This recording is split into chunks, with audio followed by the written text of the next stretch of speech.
প্রবাসীদের জন্য নির্মাণ হচ্ছে দেশের প্রথম স্মার্ট সিটি, যেখানে থাকছে স্কুল, মসজিদ, হাসপাতাল, সুইমিং পুল, হেলিপ্যাড, পাঠাগার, জিম, সুপারমার্কেট, শিশু পার্ক সহ সকল নাগরিক সুবিধা। মাত্র ৩০ লাখ টাকা বিনিয়োগে মিলছে আকর্ষণীয় ফ্ল্যাট।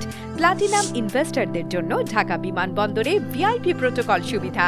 বিস্তারিত জানতে যোগাযোগ করুন স্ক্রিনে দেয়া হোয়াটসঅ্যাপ অথবা ইমো নাম্বারে।